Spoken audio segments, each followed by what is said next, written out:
So students, welcome back to our channel. आज के इस वीडियो में हम class 10th chapter number 7 control and coordination का जो इम्पोर्टेंट टॉपिक है that is the brain and its part and its function, इसके बारे में थोड़ा सा जानेंगे।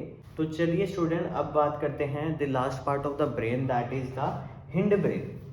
हिंड ब्रेन, सबसे पहले डेफिनेशन अगर हम बात करेंगे, इट इज़ द लास्ट या फिर lower part of the brain, ठीक है, which is consisting of cerebellum, medulla and pons. ठीक है, तो इतना जो छोटा सा पार्ट है आपका, ठीक है, ज्यादातर जो बड़ा पार्ट है that is the front fore brain, और फिर आपका छोटा सा पार्ट आता है मिड ब्रेन, और जो लास्ट पार्ट आता है जहां से वर्टिब्रल कॉलम स्टार्ट होने वाली होती है, क्योंकि ये स्पाइनल कॉर्ड से कनेक्ट है, वही का जो अपर पार्ट है स्पाइनल कॉर्ड का, वही आपका हिंड ब्रेन कहलाता है।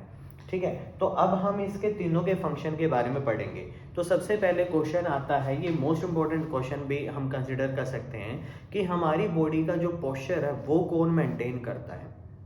जैसे जिस तरह से आप चलते हैं, कुछ लोग सही से अपना कोऑर्डिनेशन नहीं कर पाते, हाथ पैर की कोऑर्डिनेशन उनकी अच्छी नहीं हो पाती, उनको साइकिल चलाने में, उनको बाकी जो डे टू डे टास्क होते हैं वो सही से नहीं कर पाते। That is because of the cerebellum. ठीक है, तो cerebellum it is a part of hind brain जो कि आपकी बॉडी का पोस्चर मेंटेन करता है।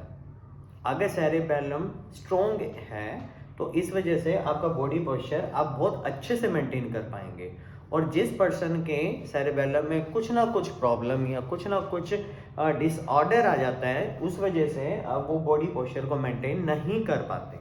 इसके बाद मेड्यूला की बात करें, medulla is also a part of hind brain जो कि हार्ट बीट, ब्रीदिंग, रेस्पिरेशन, ऐसी जो टर्म्स होती हैं इनवॉलेंट्री एक्शंस, उनको कंट्रोल करता है। जैसे कि आप हार्ट बीट को रोक नहीं सकते खुद से, क्योंकि वो आपके ब्रेन के कंट्रोल में नहीं है। एक तरीके से वो इनवॉलेंट्री एक्शंस है जो कि खुद ब खुदा, जब आप सोए भी होगे या कोई भी काम करोगे, हार्ट बीट कभी नहीं रुकेगी जब तक आप जिंदा हो। ठीक है, हार्ट बीट रुकने का मतलब आप जिंदा नहीं हो। और रेस्पिरेशन हो जाती है सोने के टाइम पे, या हम कभी भी इनहेल और एक्सेल करते रहते हैं। ठीक है, वो प्रोसेस जो ब्रीदिंग प्रोसेस है that is also done by the medulla. अब बात करते हैं पोन्स की। Pons is a part of the hind brain जो कि फेशियल एक्सप्रेशन, गेस्चर्स, इनको कंट्रोल करता है। फेशियल एक्सप्रेशंस क्यों कोई भी हो गए, इसके रिगार्डिंग इमोशंस हो गया। ठीक है, ये जो कंट्रोल होगा आपका पोन्स के द्वारा होगा।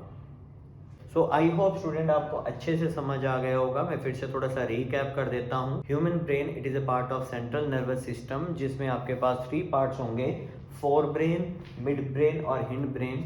फोर ब्रेन में आपके 2 हेमिस्फीयर हैं जिसको सेरेब्रम बोलते हैं।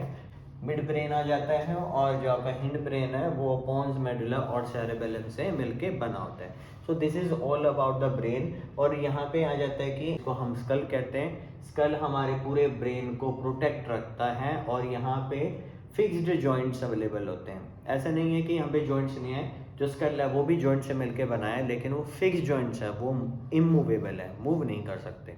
सो आई होप आपको ये वीडियो अच्छी लगी होगी। अगर आपको वीडियो अच्छी लगी है तो हमारे चैनल से जुड़ने के लिए इस चैनल को सब्सक्राइब जरूर कर लेना।